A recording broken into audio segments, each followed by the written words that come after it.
Hi hello guys, இன்றைக்கி நம்ம பார்க்க போகிறது சோழி மாடலில் தான் பார்க்க போகிறோம். அது எப்படி வந்து கிராஃப்டாக பாட்டாக கட் பண்ணி ஸ்டிச் பண்ணுறதோ, கீழே ஸ்கர்ட்டு எப்படி கட் பண்ணி ஸ்டிச் பண்ணுறதுன்னு பார்க்க போகிறோம். இது பார்ட் 1 தான் பார்க்க போகிறோம். கிராஃப்டாப்பை அதை வந்து எப்படி ஸ்டோன் ஒர்க் பண்ணி அதை ஸ்டிச் பண்ணுறது தான் பார்க்க போகிறோம். ஒரு ப்ளைன் கிளாத்து தான் நான் எடுத்திருக்கேன். 3 மீட்டர் தான் எடுத்திருக்கேன். கீழே ப்ளீட்டட் கூட நிறைய கிடையாது ஸ்கர்ட்டுக்கு. டோட்டலாகவே 3 மீட்டர் தான் எடுத்திருந்தேன். அதில் 1/2 மீட்டர் வந்து மேலே டாப்புக்கு வச்சுருக்கேன். இப்போ பாருங்கள், இந்த 2 ஸ்டோன் எடுத்திருக்கேன். இடையில அந்த வந்து பெட்டல் இது லீவ்ஸ்க்காக இடையில வந்து ஒரு க்யூப் ஸ்டோன் எடுத்திருக்கேன். இதுதான் இதுக்கு வந்து உங்களுக்கு மெஷர்மெண்ட்டை எவ்வளோ தூரம் நெருக்க வேணுமோ அதுக்கு தகுந்தபடி மெஷர்மெண்ட் வச்சுக்கலாம். நான் 2 சென்டிமீட்டர் வச்சு மார்க் பண்ணியிருக்கேன். டிஸ்டன்ஸுமே பாருங்கள், சைடு லென்த்துமே 2 சென்டிமீட்டர் தான் வச்சு அதுக்கு தகுந்தபடி ஃபுல்லாக மார்க் பண்ணியிருக்கேன். உங்களுக்கு இன்னும் கொஞ்சம் இன்னும் கிராண்டாக வேணும்னா கிட்ட வச்சுக்கலாம். இல்லை அப்படின்னாலும் 2 சென்டிமீட்டர் கரெக்டாக இருந்துச்சு. அதேமாதிரி 2 சென்டிமீட்டர் வச்சாலே போதும். இப்போ வந்து நான் பெண்ணால் மார்க் பண்ணிக்கிட்டேன். பாருங்கள், சாக் பீஸ் அந்த அளவு தெரியல, அதனால் வந்து நான் பெண்ணால் மார்க் பண்ணிக்கிட்டேன். மார்க் பண்ணிட்டு அதில் தான் டிசைன் பண்ண போகிறேன். அதுக்கு முன்னாடி சப்ஸ்கிரைப் பண்ணாமல் பண்ணிக்கோங்க. யாருக்காவது இந்த வீடியோ யூஸ்ஃபுல்லாக இருக்குன்னு நினச்சிங்கன்னா ஷேர் பண்ணுங்கள். உங்களுக்கு இந்த வீடியோ யூஸ்ஃபுல்லாக இருக்குன்னு நினச்சிங்கன்னா டவுன்லோட் பண்ணி வச்சுட்டு டைம் இருக்கும்போது பாருங்கள். ஒரு ப்ளைன் கிளாத்தை எப்படி நம்ம டிசைன் பண்ணுறது அப்படின்னு தான் பார்க்க போகிறோம். மோஸ்ட்லி ப்ளைன் கிளாத் நிறைய இருக்கும். அதை தான் வந்து எப்படி டிசைன் பண்ணி ஒரு சோழியாக நம்ம வந்து ஸ்டிச் பண்ணுறது, மேக் பண்ணுறது அப்படின்னு தான் பார்க்க போகிறோம். இப்போ நான் வந்து அதை அந்த கம் ஒட்டிக்கிட்டேன். ஸ்டோனுக்கு ஒட்டிட்டு ஃப்ளவர் மாடலில் சுற்றிரும் வந்து ரெட் கலர் ஸ்டோனால் சுற்றிரும் ஃப்ளவர் மாடலில் வச்சுக்கிட்டேன். அதுமாரி சுற்றிரும் எங்கே பார்த்தாலும் நம்ம வந்து மார்க் பண்ண இடத்துலலாம் ஃபுல்லாக அதுமாரி வச்சுக்கலாம். இது பார்ட் 1 வீடியோ தான். பார்ட் 2 அடுத்தது ஸ்கர்ட் எப்படி ஸ்டிச் பண்ணுறது, அதை எப்படி வந்து நான் கீழே டிசைன் பண்ணியிருக்கேன் அப்படிங்கிறது பார்ட் 2ல் வரும். இதுக்கு வந்து துப்பட்டாவும் இருக்குது. துப்பட்டா வந்து ஒரு கிராண்டான லுக்கில் நான் மேக் பண்ணலான்னு இருக்கேன். அதுவுமே கண்டிப்பாக வந்து ஒரு ஸ்பெஷலான ஒரு வீடியோவாக இருக்கும். ஒரு நெட் கிளாத்து 2 மீட்டர் எடுத்து எப்படி வந்து ஒரு துப்பட்டாவை ஒரு ஹை ரிச்சில் எப்படி வந்து மேக் பண்ணுறது அப்படின்னு சொல்லிட்டு இருக்கும். அதுவும் கண்டிப்பாக அடுத்தடுத்து 3 வீடியோவும் பார்ப்பீங்க. அவ்வளோதான், இது முடிஞ்சிட்டு இதுமாரி ஃபுல்லாக ஒட்டிக்கலாம். எங்கெங்கே நம்ம மார்க் பண்ணமோ அதேமாரி ஃபுல்லாக ஒட்டிக்கலாம்.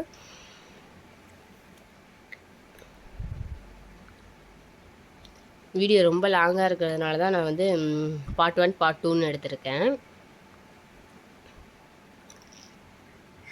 இப்போ அந்த வந்து ஸ்டெம்க்காக வந்து க்யூப் பீட்ஸ் எடுத்து ஒட்டிக்கிட்டேன். ஒட்டிட்டு சைடில் வந்து 2 லீஃப்காக க்ரீன் கலர் வந்து ஸ்டோன் ஒட்டிக்கிட்டேன். பார்த்தீங்கன்னா ஃப்ளவர் ஆட்டமே ஒரு டிசைனில் இருக்குது. கொஞ்சம் கான்ட்ராஸ்ட்டாகவும் இருக்குது. நல்லா இருந்துச்சு, சூட்டபுளாகவும் இருந்துச்சு. இந்த கலருக்கு, எல்லோ கலருக்கு மேட்சிங்காக. உங்களுக்கு இந்த ஃப்ளவர் செட் ஆகலைன்னா வேறு ஏதாவது டிசைன் இருந்தால் கூட, சின்ன சின்ன புட்டாஸாக ஏதாவது டிசைன் இருந்தால் கூட நீங்கள் மேக் பண்ணிக்கலாம். நம்ம விருப்பம்தான். அதுமாரி சின்ன சின்ன புட்டாஸாக வச்சு மேக் பண்ணிக்கலாம். அதேமாரி கீழேயும் நம்ம சோழிக்கு கீழே ஸ்கர்ட்டுக்கும் அதேமாரி மேக் பண்ணிக்கலாம். இது வந்து ஒரு ஸ்டிச் பண்ணாமல் ஒரு ஸ்டோன் ஒர்க்கு. எந்த ஸ்டிச் பண்ணுற வேலையும் கிடையாது. இதில் ஜஸ்ட்டு வந்து ஸ்டிச் பண்ணணுன்னு அவசியமும் இல்லை, அது தெரியணுன்னு அவசியம் இல்லை. ஜஸ்ட்டு ஒட்ட தெரிஞ்சால் போதும், இதை மேக் பண்ணலாம். ஒரு நல்ல கிராண்டான லுக்கும் இருந்துச்சு, நல்லா இருந்துச்சு. பாருங்கள் ஒட்டவும் எவ்வளோ நல்லா இருக்குதுன்னு. இப்போ இதுதான் ஃப்ரண்ட் அண்ட் பேக்கு. இப்போ நெக்கு, ஹார்ம் கோல் எல்லாத்தையும் மெஷர் பண்ணி கட் பண்ண போகிறோம். நான் இந்த ஃப்ரண்ட்டில் மட்டும் தான் ஒர்க் பண்ணியிருந்தேன். இப்போ 4ஆக ஃபோல்டு பண்ணிக்கலாம். நெக்கையும் ஹார்ம் கோலையும் நம்ம வந்து மெஷர் பண்ணி ட்ரா பண்ணி அதை கட் பண்ண போகிறோம். ஆல்ரெடி நான் வந்து நெக்கு மார்க் பண்ணியிருக்கேன். அது எவ்வளோ மெஷர்மெண்ட்டில் மார்க் பண்ணியிருக்கேன்னு காமிக்கிறேன். 5 அளவு லென்த் எடுத்திருக்கேன்.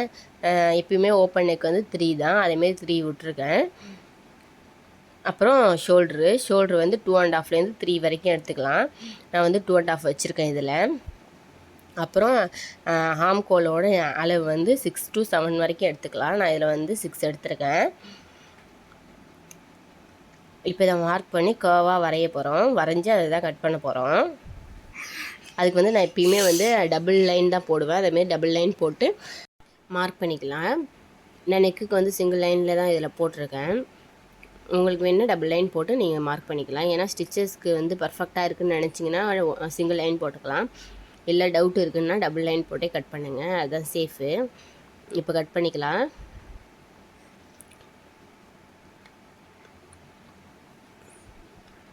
இப்போ நெக்கு கட் பண்ணியாச்சு. அதேமாரி வந்து ஹாம்கோலையும் கட் பண்ணிக்கலாம். இதுதான் நான் வந்து எவ்வளோ ஹைட் எடுத்து எவ்வளோ லென்த் எடுத்தேன்னு காமிக்கிறேன். டோட்டலாக வந்து நான் வந்து சைட் லென்த் வந்து 18 எடுத்திருக்கேன். இது வந்து எல்லுலேருந்து எக்ஸல் வரைக்கும் போடலாம். ஹைட்டு வந்து நான் 16 எடுத்திருக்கேன். சில பேர் கேட்குறீங்க என்ன ஏஜில் போடலான்னு. ஏஜை பொறுத்து கிடையாது, எப்பயுமே சைஸு ஹைட்டு லென்த்தை பொறுத்து தான் வந்து ட்ரெஸ்ஸு, ஏஜ் பொறுத்து கிடையாது. இப்போ அதை வந்து லைனிங் வந்து நான் வந்து கொஞ்சம் இருந்துச்சு ஆல்ரெடி லைனிங், அதை தான் ஜாயின் பண்ணி வச்சுருக்கேன். அதை வந்து நான் மேக் பண்ண சைஸ்க்கு கட் பண்ணிக்கலாம். ஆல்ரெடி நம்ம கட் பண்ணி வச்சுருக்கோம், அதை அப்படியே வந்து டபுளாக போட்டு கட் பண்ணிக்கலாம் ஃப்ரண்ட் அண்ட் பேக்குக்கு. கொஞ்சம் லென்த் உள்ள துணி ஏதாவது இருந்தால் நான் எடுத்து வச்சுருப்பேன், ஏன்னா வந்து எதுக்காவது யூஸ்ஃபுல்லாக இருக்கணும். அதேமாரி எடுத்து வச்சது தான் இது. நான் வந்து டபுளாக போட்டு அதை ஸ்டிச் பண்ணியிருக்கேன், ஜாயிண்ட் வச்சு ஃப்ரண்ட் அண்ட் பேக்குக்கு இப்போ வச்சுருக்கேன். இப்போ ஹேண்டு நான் வந்து நார்மலாக இருக்கட்டும்ன்ட்டு எந்த டிசைனுமே பண்ணாமல் ஷார்ட்டாக வச்சுருக்கேன். ஷார்ட் ஹேண்ட் தான் வச்சுருக்கேன். எல்லாத்துக்கும் பொதுவாக லாங் ஹேண்ட் தான் ஸ்டிச் பண்ணுறோன்ட்டு இதுக்கு ஷார்ட் ஹேண்ட் வச்சு ப்ளைனாக வச்சுருக்கேன். மோஸ்ட்லி எல்லாமே ஒன்று ஹேண்டை வந்து டிசைன் பண்ணால் ஃப்ரண்ட்டை வந்து ஹெவி லுக்கை குறைச்சிடணும். இதே வந்து ஃப்ரண்ட்டில் ஹெவி லுக் பண்ணியிருந்தீங்கன்னா ஹேண்டை குறைச்சிடணும். எந்த டிசைன் லுக் வந்து மற்றவங்களுக்கு அட்ராக்ட் பண்ணணும்னு நினைக்கிறீங்களோ அதை மட்டும் வந்து போர்ட்ரேட் பண்ணால் போதும். மற்றபடி ஓவராக ஹெவி லுக் பண்ணி அது வந்து ரொம்ப இதாகிடும். அதனால் வந்து எப்பயுமே அப்படி தான் பண்ணுவேன். அதுமாரி இதுக்கும் வந்து நார்மலாக ப்ளைன் நெக் ஹேண்டு தான் வச்சுருக்கேன். அவ்வளோதான். வாங்க எப்படி ஸ்டிச் பண்ணுறான்னு பார்ப்போம். எப்பயுமே போல் ஃப்ரண்ட் நெக் தான் ஸ்டிச் பண்ண போகிறோம். லைனிங் வைக்கிற மெயின் அட்வான்டேஜ் வந்து நெக்கை வந்து நம்ம ஸ்டிச் பண்ணி திருப்பிக்கலாம். பைப்பிங்கு அதேமாரி ஏதாவது வேறு கிளாத்து கொடுத்து திருப்பணும்னு அவசியம் இல்லை. அதேமாரி ஸ்டிச் பண்ணி திருப்பிட்டோம்னா ஒரு பர்ஃபெக்டான லுக் கிடைக்கும்.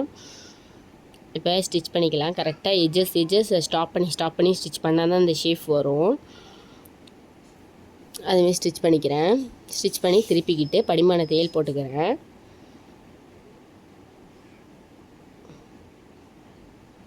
இடையில அந்த எட்ஜஸ் கட் பண்ணால் தான் அந்த ஷேப் திரும்புகிறப்ப அந்த ஷேப் வரும். அதனால் எட்ஜஸ் கட் பண்ணிக்கோங்க. கட் பண்ணிவிட்டு திருப்பிக்கோங்க. இது வந்து 3 மீட்டர் எடுத்தாலே போதும். நார்மலாக ஒரு சுடிதாருக்கு எடுக்கிற மாதிரி எடுத்தால் போதும். இந்த லுக்கை நம்ம கொண்டு வரலாம். இன்னும் கீழே வந்து கட்டுக்கு வந்து அதிக ப்ளீட்டட் விரும்புகிறவங்க இன்னும் 1 மீட்டர் சேர்த்து எடுத்துக்கலாம். இப்போ வந்து படிமான தையல் போடுறேன் பாருங்கள். இப்போ படிமான தையலும் ஸ்டாப் பண்ணி தான் எட்ஜஸ்க்கு ஸ்டாப் பண்ணி போட வேண்டியதுதான். இப்போ ஃப்ரண்ட்டில் ஒர்க் பண்ணியிருக்கிறதுனால ஃப்ரண்ட்டில் வந்து டாட் வைக்கலன்னா பேக் சைடில் மட்டும் டாட் வச்சுருக்கேன். ஃப்ரண்ட்டில் அவ்வளோதான். ஃப்ரண்ட் நெக் ஸ்டிச் பண்ணுறதோடு முடிஞ்சிட்டு ஃப்ரண்ட் நெக்கு பேக்கில் தான் வந்து ஒர்க்கே இருக்குது. அதாவது பேக்கில் வந்து ஹூக் வைக்கிறது, டாட் வைக்கிறது எல்லாம் பேக் சைடு தான். இப்போ பேக் சைடை வந்து நம்ம நெக்கை திருப்பிக்கலாம். ஃப்ரண்ட்டில் எப்படி ஸ்டிச் பண்ணமோ அதே சேம் மெத்தடில் பேக் சைட்லேயும் ஸ்டிச் பண்ணி ஸ்டாப் பண்ணி ஸ்டிச் பண்ணி திருப்பிக்கலாம். திருப்பிக்கிட்டு படிமான தையல் போட்டுக்கலாம். எப்பயுமே வந்து ஹூக் வைக்கிறது எல்லாமே வந்து பேக் நெக்கை முடிச்சுட்டு அதுக்கப்புறம் கட் பண்ணி தான் ஹூக் வைக்கிறது எல்லாமே. அதனால் வந்து அப்போ தான் வந்து ஒரு லுக் கிடைக்கும். நெக் வந்து பர்ஃபெக்டாக இருக்கும், அந்த ஷேப் வரும். அதேமாரி வந்து படிமான தையல் போட்டுட்டு அதுக்கப்புறம் தான் கட் பண்ணுவோம் ஹூக்குக்கு. இப்போ கட் பண்ணிவிட்டு ப்ளவுஸுக்கு வைக்கிற மாதிரி தான் ஹூக்கு வைக்கிறது. அந்த கிளாத்தை கட் பண்ணி வந்து இந்த சைடும் அந்த சைடும் ப்ளவுஸுக்கு வைக்கிற மாதிரியே வந்து வைக்க வேண்டியதான். இதுக்கு வந்து நான் ஜிப் வைக்கல, ஊக்கு தான் வச்சுருக்கேன். அதனால் ப்ளவுஸுக்கு வைக்கிற மாதிரி சேம் மெத்தடில் நான் இதில் வச்சுருக்கேன்.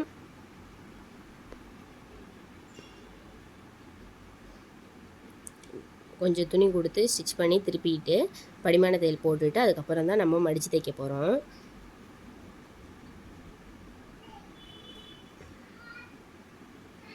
ஆஃப் தான் மடித்து தைக்கணும், ஏன்னா வந்து ஊக்கு மாற்ற சைடு, அதனால் ஆஃப் மடித்து தைச்சிட்டு 2-3 தையல் போட்டுக்க வேண்டியதான். இதே ஊக்கு மாற்ற சைடாக இருந்தால் ஃபுல்லுத்தையும் நம்ம கொடுத்த எக்ஸ்ட்ரா கிளாத்து ஃபுல்லுத்தையும் அப்படியே மடித்து தைச்சிட வேண்டியதான். இப்போ 1 சைடு முடிஞ்சிட்டு இப்போ அடுத்த சைடு வந்து ஊக்கு வைக்கிற சைடு, அது வந்து எக்ஸ்ட்ரா கிளாத்து கொடுத்து அப்படியே ஃபுல்லாக மடித்து தைச்சிட வேண்டியதான்.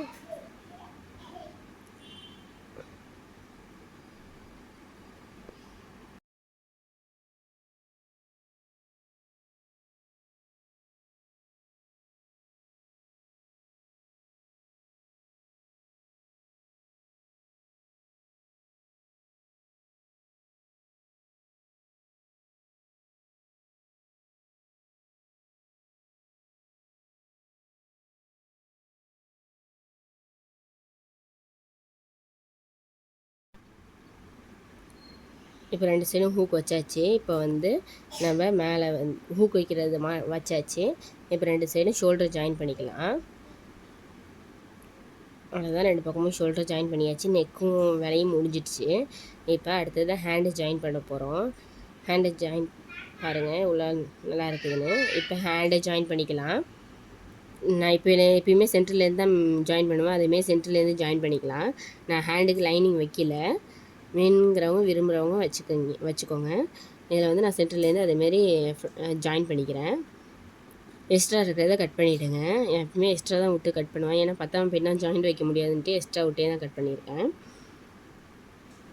டபுள் லைன் போட்டுக்கோங்க. இப்போ அந்த ஹேண்டில் முனையில் மடித்து தைச்சிக்கோங்க. நான் முனையில் மடித்து தைச்சிருக்கேன். மடித்து தைச்சிக்கோங்க. பாருங்கள், மடித்து தைச்சாச்சு. அதே பக்கம் அதேமாரி அதே சேம் இதில் அந்த பக்கமாக ஹேண்டை மடிச்சிக்கலாம். தைச்சிட்டு இப்போ கீழே ஃப்ரண்ட் அண்ட் பேக் மடித்து தைக்கணும். ஸ்டோன் ஏதாவது டிஸ்டர்பன்ஸாக இருந்தால் எடுத்துருக்கோங்க. அதுக்கப்புறம் கூட ஒட்டிக்கலாம். ஏன்னா ஸ்டோன் தானே, அதனால் ஒட்டிக்கலாம். ஸ்டிச் பண்ணுறதா இருந்தால் தான் ஸ்டிச் பண்ண முடியாது. ஒன்ஸ் நம்ம ஸ்டிச் பண்ணிவிட்டு அதுக்கப்புறம் ஏதாவது ஸ்டோன் டிஸ்டர்பன்ஸாக இருந்தால் எடுத்துகிட்டு அதுக்கப்புறம் ஒட்டிக்கோங்க. அவ்வளோதான், ஸ்டிச் பண்ணி முடிச்சிட்டேன். அடுத்தது படிமான தையல் போடுறேன். 2 ஸ்டிச்சஸ் போடுறேன் ஃப்ரண்ட்டில், கீழே பாட்டமுக்கு. அப்புறம் பேக் சைட்லேயும் அதேமாரி தான்.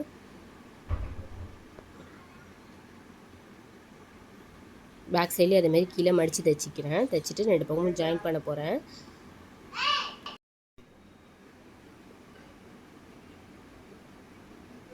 இப்போ ஒன் சைடு பேக் சைடில் வந்து ஹூக்குங்கிறதுனால 2 செப்பரேட் பார்ட்டாக இருக்குது. இது ஒன் சைடு, அடுத்த சைடும் அந்தமாரி ஸ்டிச் பண்ணிக்கிறேன். மடித்து தைச்சிட்டு இப்போ 2 பக்கமும் ஜாயின் பண்ண போகிறோம். அவ்வளோதான்.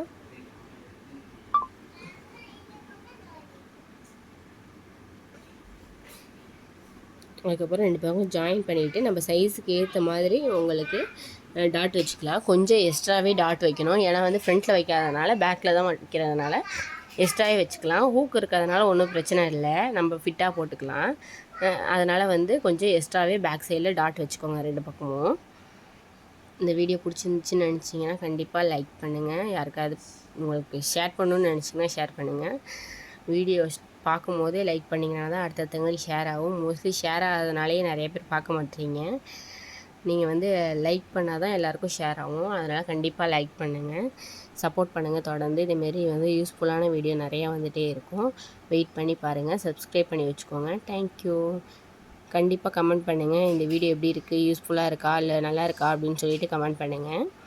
ஸ்கர்ட் வீடியோ வந்து அடுத்தது பார்ட் 2ல் போடுறேன். துப்பட்டாவும் பார்ட் 3ல் போடுறேன்.